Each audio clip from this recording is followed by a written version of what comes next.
Hey all, Adam the Exacto Guru here. Being that this is October and I've been in the mood of the season, I wanted to make at least one video in the spirit of the month.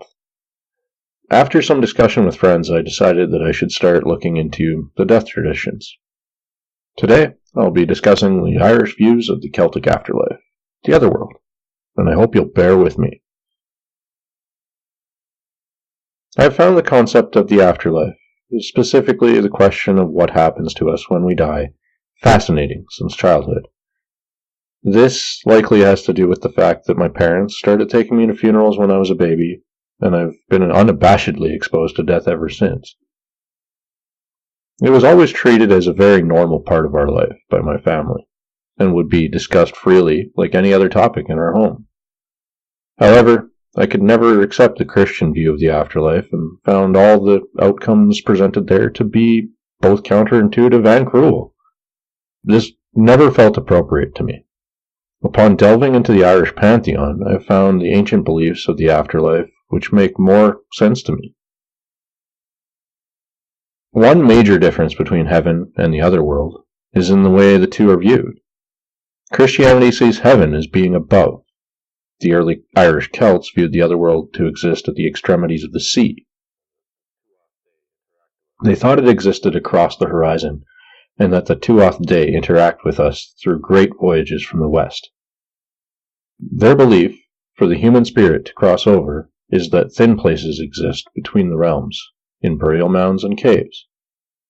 There are various stories in the Celtic tradition where the hero is drawn into the otherworld by an entity or deity. I plan to discuss these in detail as I learn more and my journey continues. From the point of passing over, the Irish belief is that the spirit will be guided by the god Manannan Mac Lir, the Irish sea god. Manannan is said to bear the spirit across the sea to the otherworld upon his chariot, drawn by horses which could walk on water. Once the spirit arrives, it will be welcomed through the House of Dawn. This is the hall of the dead presided over by the first of the Tuath Day, to pass into the otherworld, Dawn.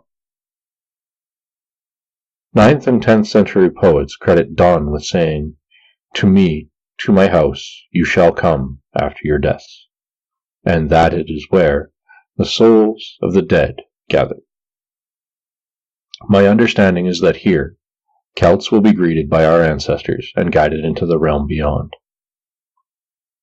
From there, according to tradition, the spirit is allowed to dwell with the ancestors until such time as we see fit to return to the mortal plane. During that time, a Celt can converse with and learn from their ancestors and deities. It is my further understanding that the otherworld has something akin to regions which are home to all the various Celtic deity races, the Fae, Shades, and other spiritual bodies. The traditional belief also allows a Celt to remain with their ancestors and the deities in this fashion as long as they so choose. Reincarnation is a part of the belief, but at the spirit's discretion. Upon the decision to return, Manannan will ferry the spirits across the ocean and return them to the material plane. I feel an immense sense of fulfillment from the understanding that I will gain access to the knowledge of my ancestors, that I will get to learn from them, and directly from my deities. I look forward to working with them all, and improving my understanding of the inner workings of life. Whether I get to bring that knowledge forward to the next existence is of little importance to me, as I doubt I will get to consciously experience my time with the ancestors in the next life. The idea of being brought back to another cycle of life is largely neither here nor there for me. I feel that I will likely have zero knowledge of that life. As such, I do not act with the intention toward being rewarded in that afterlife or any future cycles. I feel that a practitioner who does this has a deep misunderstanding of what the deities and ancestors are asking of them. The lesson I take from these teachings is that life is a cycle. I use that to remind myself to keep working towards improvement, as I feel that only through constant work towards improvement within the current cycle can we hope to honor our ancestors and be met with a warm welcome. I also feel that if we do not work to improve ourselves within the current cycle, we cannot hope to attain anything better in any future cycles. I feel that improvement means both physically and mentally. Following the Celtic traditions requires of one to think about the world with a deeper consciousness toward nature. But I feel compelled to work towards improvement of my body as well. I've noticed a deeper sense of overall satisfaction with a meal if it is prepared at home and leans toward healthier fare. Don't get me wrong, I still enjoy a great fast food burger, but I'm trying to prepare more of my meals in my own home.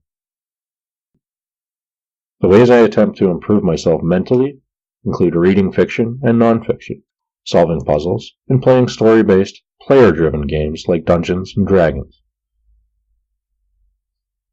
Well, those are my thoughts. I hope you've enjoyed this as much as I enjoyed doing the research. If you have, please don't forget to like, subscribe, and ring that bell. I sincerely look forward to sharing my further journey with you. And for now, I'm the Exacto Guru, reminding you to be excellent to each other.